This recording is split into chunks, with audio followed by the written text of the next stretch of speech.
2023 metų pradžioje padariau keletą svarbių sprendimų.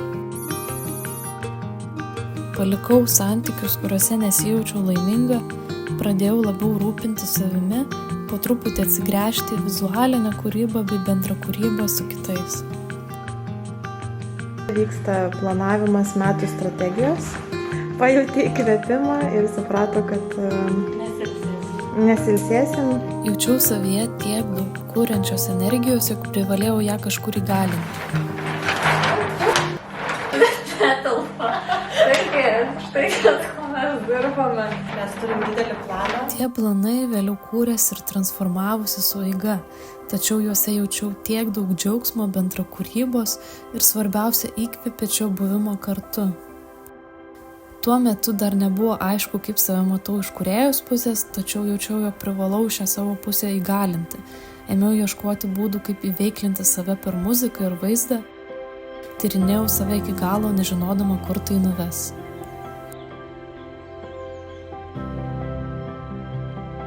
Sveiki, tu Aušra pasirodyk, nes tu kaip šešėlio žmogus dabar. Kur mes važiuojam, Gintarė? Mes važiuojam į Gargždus. Prasideda toks projektas, kuris yra pilotinis projektas dėl jaunimo darbuotojo integravimo į mokyklas. Šiame gyvenimo etape vis labiau pradėjau vertinti savo jaunimo darbuotojos darbą. Pradėjau suprasti, kaip reta turėti taip mylimą darbo vietą.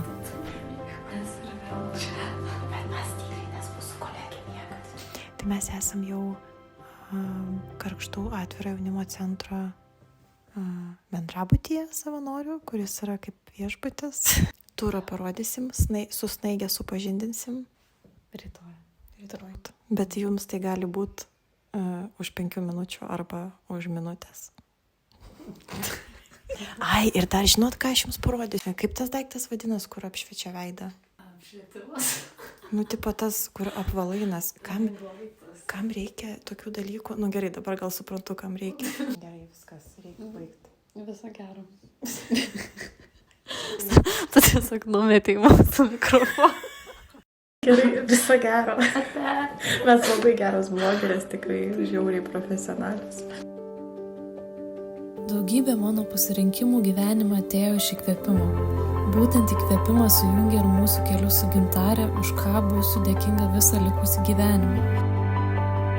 Jūs galite romantiškai paeiti į tą pusę ir aš jūs nufilmuosiu, kaip jūs einat. Ne, šiaip aš tiesiog turiu tai papasakoti. Gerai, Gintarė. Šiandien buvo tiek daug įvykių. Mes buvom mokykloje, bendravom su moksleiviais. Vyksta visa, jaunimo inovacija. Mes bendravom su mokyklos administracija. Valgiam valgykloj už 3 eurus. Nu, žodžiu, mes nieko nenufilmavom. Štai jums guodė. Aš eisiu dabar romantiškai. Jo, aš kad galėčiau įdėti. Ir jūs įsivaizduokit visus įmanomus gražius vaizdus mokykloje. Gerai. Aš tikiuosi, mes rytoj pafilmuosim Aušrą. Jo, gerai. Ate, Gintarė.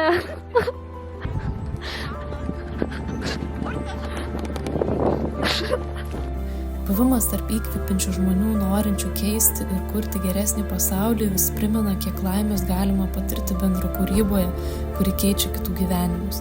Ir kiek daug tai keičia mus pačius, mūsų pasaulėžiūrą, jautrumą, empatiją, drąsą tiesti kelius ten, kur jų dar nėra.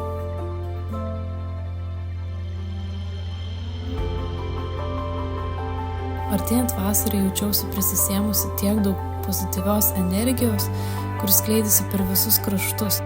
Atrodė, jog pirma pusė metų buvo gausi žmonių atradimais, energija kurti ir kartais leisti savo daryti nesąmones. Taip, tai šiuo metu vyksta kūrybinis procesas. Tai yra dviveidžiai, vartai niekur, užslėpta mintis. Kūryba vyksta per sumuštinius. Jo, čia bus paroda, ekspozicija.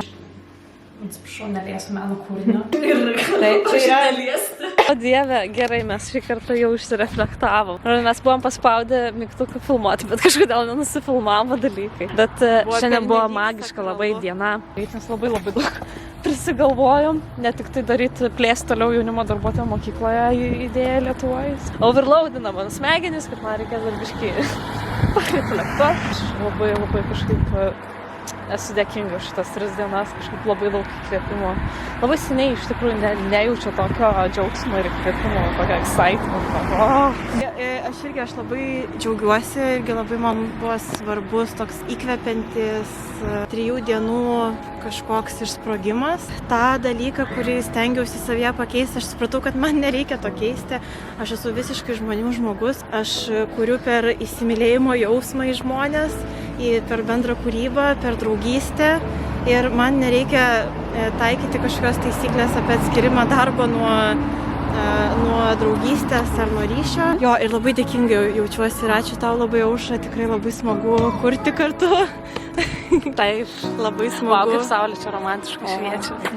Dabar einam į kavinukę, kur mes čia kiekvieną rytą eidavom kavos. Tai va. Labai skani kavinukė.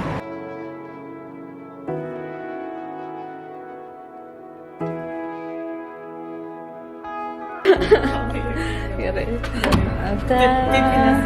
Po įkvėpimo svarbiausia neprarasti nusistatytos krypties ir susidėlioti planus ateičiai. Tikslas be plano, tik svajonė. Ši frazė, kuri daug metų sėdi mano galvoje ir veda link mano užsibrėžtų finišo linijų. Po vizitų balandžio mėnesį reikėjo dar pabūti prie jūros, gamtoje ir pareflektuoti. Besėdint kopose užgimė daug procesų, susidėliojo daug minčių ir planų, ką ir kaip galiu daryti geriau, tiek savo darbe, tiek savo gyvenime. Savaitgalis virto į planavimo sesijas bei įkvepiantį projektų rašymą, tačiau sykiu jaučiau nuovargį, kuris jau buvo be pareinąs į perdegimą.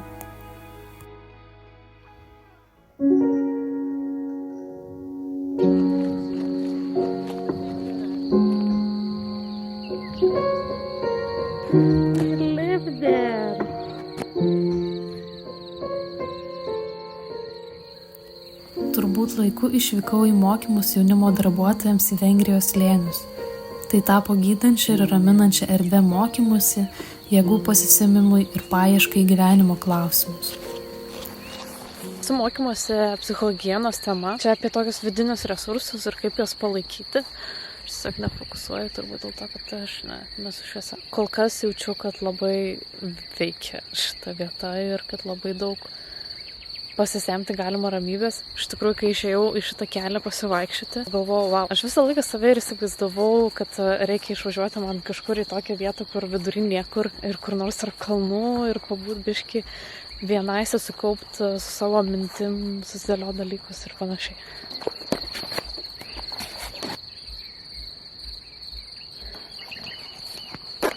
Ten yra kalnuožiai. Oh my god. Oh my god. Aš tiesiog, mačiau laukinius gyvūnus, aš to labiškai išsigandau, nes aš galvoju, gal ten šunys yra. Ar ten yra kalnų ožiai, ar yra Vengrijoje kalnų laukinių ožių?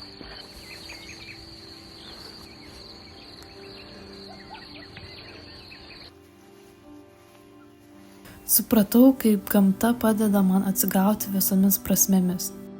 Ir ką reiškia visą tai patirti su iš skirtingų Europos kampelių suvažiavusiais žmonėmis, kurie toms 10 dienų virto artima bendruomenė skirta dalinimusi, patirčiai, tyrinėjimui, ilgiems pokalbėms prie laužo bei savirefleksijai nerinčiai tiesiai į gylį. Šioje vietoje patyriau vertingų atradimų apie save, atsakiau savo didelius vidinius klausimus ir tai, ką man iš tiesų reiškia žodis namai. Buda Disneyland! Čia mokiausi iš nuostabių čigongo meistrų, pabuvau vietoje, kur sukasi viso pasaulio žmonių norai, kur žmonės atvažiuoja pasisemti ramybės, atrasti taiką su savimi ir ją toliau nešti į savus pasaulius. Šie mokymai man atvėrė duris ir parodė, jog iš tiesų galiu daugiau nei maniau, jog esu daugiau. Tai, ko ieškojau kitose, visą laiką turėjau savyje. Galbūt laikinai buvau tą dalelę pametusi, o dabar tvirtai žinau, jis su manimi.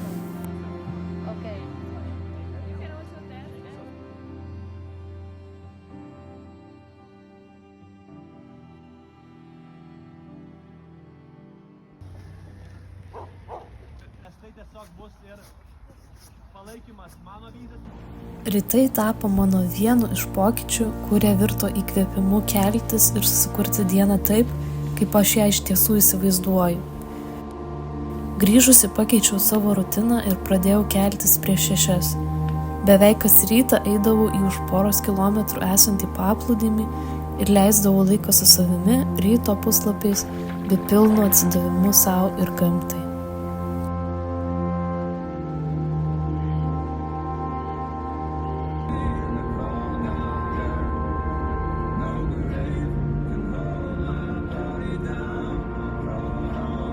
Liepą susidūriau su baime būti vienai. Todėl paėmiau ir pirmąsyk išvažiavau keletai dienų viena prie jūros, be šeimos ar draugų. Man buvo svarbu suprasti, kodėl jaučiu tame nesaugumą, kas mane gąsdina fizinėje vienatvėje, nors būdama viena, niekada nesijaučiu vieniša. Ėmiau suprasti patirties vertę ir save kaip žmogų. Man visuomet rūpi dalintis. Dalintis su kitais ne tik pagalba, įrankiais, patarimais, tačiau ir patirtimis. Man jos atneša daugiau vertės, man jos tampa neįkainojamais prisiminimais, kuriuos norisi išsaugoti, užfiksuoti, kai juos patiriu su kitais žmonėmis. Ir nors šis buvimas man buvo būdas pradėti atostogų sezoną ir pailsėjus įeiti į didesnį atsipalaidavimą, nežinau, kiek prisiminsiu jį už 10 metų. Žmonės man atneša prasmę, buvimas su kitais man yra svarbu.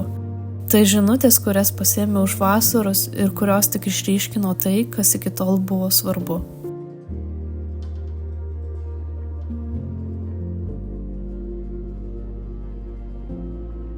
Vasarai įsibėgėjus pradėjau vis labiau jausti diskomfortą savo kūne. Tai, kas atrodė gydytojams tik uždegimas, virto šiuo tuo daugiau, tačiau niekas negalėjo paaiškinti kuo. Tai kėlė nerimą. Ir nors bandžiau prablaškyti save kūrybinėmis stovyklomis, projektais ir kitokia veikla, man buvo sunku. Rugsėjis tapo didžiausių metų išbandymų. Šiuo metu gydytojai pradėjo įtarti sunkesnę pagydomos degeneracinės ligas. Susidūriau su milžiniška nežinomybė, nerimu ir baime, jog neturiu tiek laiko, kiek kiti. Ir nors nei vienas spėjimas nepasitvirtino, taip ir liko neaišku, kas yra negerai.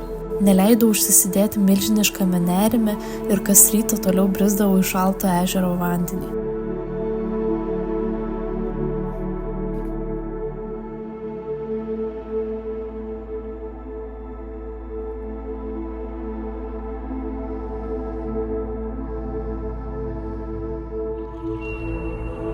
Nenuleidau rankų ir toliau atlikinėjau rytais mindfulness praktikas, reflektavau bei stengiausi tuo metu savo fiziniam kūnui suteikti viską, ko jaučiau, kad reikia ir norisi. Išbūti su savo didžiulę baimę sveikatos problemomis tapo ne pirmu kartu, tačiau antras į gyvenime tai tapo priminimu, jog niekada nežinome, koks rytojus mūsų laukia. Tai, ką galime daryti šiandien, nebūtinai galėsime daryti rytoj. Todėl kiekvienas rytas, kiekviena galimybė, pasimatymas su draugu įgavo naują reikšmę ir prasmę. Gyventi taip, lyg gyventum paskutinę dieną, tapo dar viena mane lydinčia fraze, su kuria nors ir jausdama nerimą, visgi pradėjau susigyventi.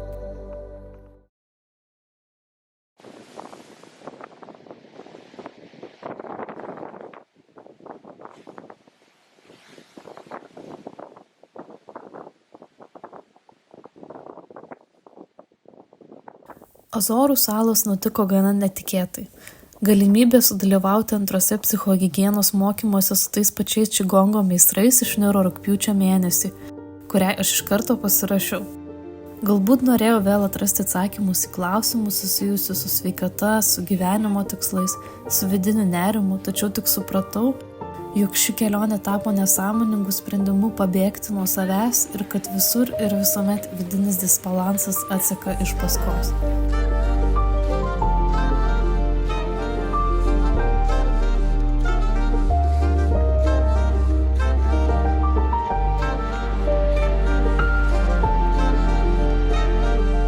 Tyrinėjimas viską aprėpiančios galingos gamtos, kuri beveik priešistorinė, virto į būdą užmaskuoti vidinius iššūkius. Ir nors maniau, jog viskas vyks lengvai, kaip ir pirmą kartą Vengrijoje, supratau, jog 2 vienodų kartų nebūna. Turėjau lūkestį, jog atsakymai ateis patys, jog šie iššūkiai, su kuriais susiduriu, palengva išnyks, o saloje atrasiu būdą, kaip stebuklingai savo padėti. Tik einant dienoms pradėjau jausti ir suprasti, jog šie mokymai yra kitokie ir savaime atsakymai neateis. Kad tai veikiau virs patirtimi, nelengva, tačiau turininga, neįprasta ir verčiančia sustoti, pareflektuoti. Jog viskas eis per išorinį diskomfortą, per intensyvesnės patirtis, kurios ištrauks iš vidinio pasaulio, papurtys ir privers išskaityti siunčiamas žinutes ne pačiais lengviausiais keliais. Visgi daug pamokų ir vertingų žinučių išsinešiau iš ten susirinkusių žmonių, bendrų patirčių ir bendrų sunkumų, per kuriuos kartu ėjome ir kuriuos kartu patyrėme. Per juos matėme salos grožį, nepaprastus ir užburiančius vaizdus, kurie savo vešlumo užpildydavo kiekvieną centimetrą. Okay, there's truly an illusion that we're safe here. Ėmiau ilgėtis paprastos lietuviškos gamtos, kuri nuolanki, be ištaigingų spalvų, tačiau švelni ir globėjiška. Tačiau kol buvau čia salose, paskutinės dienas gėriau į save vaizdus ir nepriepiame nevaldomą ir laukinę Azorų galybę.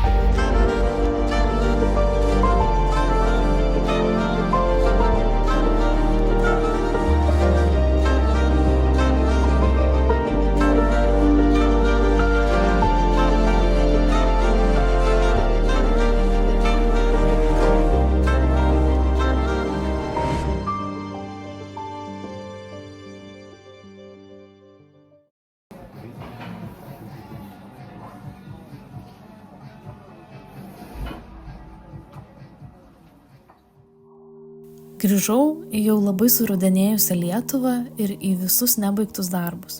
Atšvenčiau savo 26 gimtadienį, pradėjau vis daugiau užsiimti kūrybą bei išsikelti iliustratoriams skirtus iššūkius. Paskutinį sykį atsisveikinau su maudynių sezonu ir lydėdama besibaigiantį rudenį, stačia galva nėriau į įkvėpimo palaimintą savo elektroninės parduotuvės kūrimą. Nebegalvojau apie baimes. Jaučiau, jog šie metai atnešė iššūkių, kurie priminė apie tai, jog gyvenimas yra trumpas ir nenuspėjamas, kad jeigu turiu mintį, privalau ją realizuoti čia ir dabar.